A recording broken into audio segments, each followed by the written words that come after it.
அன்று காதலர் தினம். ஒரு அழகான பூங்காவில் பசுமையான ரோஜா மலர்கள். ஆனால் ஒரு இடத்தில் மட்டும் அமைதியான எதிர்பார்ப்பு. ஒரு பூங்காவின் நடுவில் ஆதி ஓரமாக நின்று கொண்டிருந்தான்.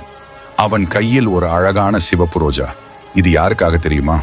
அவன் முதல் காதல் மீரா. 10 வருடங்களுக்கு முன்பு அவள், நம் காதல் உண்மையானதா என்பதை காலம் முடிவு செய்யட்டும் என்று சொல்லிவிட்டு போனாள்.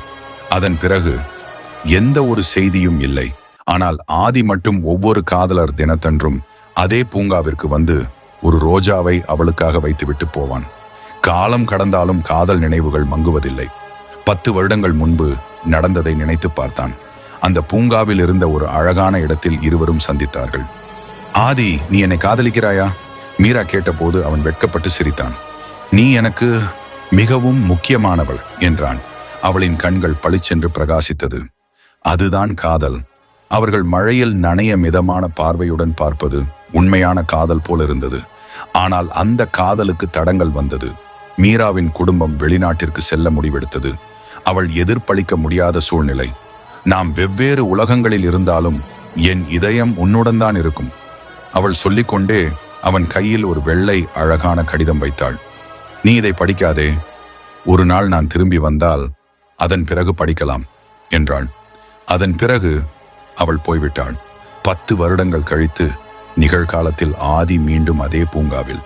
மழை இப்போது மெதுவாக சாரலாக பொழிந்தது. அவன் நேரத்தை பார்த்தான். மாலை மணி 6. அவள் திரும்பி வருவாளா என்று ஏக்கத்தோடு இருந்தான். ஆதி என்று ஒரு குரல். அவன் நடுங்கி பார்த்தான். மீரா, அவள் வந்து விட்டாள். அவன் நம்ப முடியாமல் பார்த்தான். அவள் முடிநீளமாகவும் அழகாகவும் வளர்ந்திருந்தது. கண்கள் கொஞ்சம் அழகாக தெரிந்தது. நீ எப்படி இருக்கிறாய் என்று அவள் கேட்டாள். நீ எப்படி இருக்கிறாய்? அவன் எதிரே கேட்டான். நான் நன்றாக இருக்கிறேன் அவள் சொல்லிவிட்டு அவள் கையில் ஒரு கடிதம் வைத்தான். அவள் அதை பார்த்தாள். அது அதே வெள்ளை கடிதம். அவள் கண்களில் நீர்த்துளிகள். நான் இதை படிக்காமல் வைத்திருக்கிறேன். அவன் அதை பார்த்து சொல்ல அவள் மெல்ல சிரித்தாள். இப்பொழுது படிக்கலாம் என்றாள். அவளுடைய கடைசி வரிகள். நாம் எங்கே இருந்தாலும் எப்போது இருந்தாலும் என் இதயம் உன்னுடன் தான் இருக்கும். நீ என் முதல் காதல், கடைசி காதலாகவே எப்போதும் இருப்பாய்.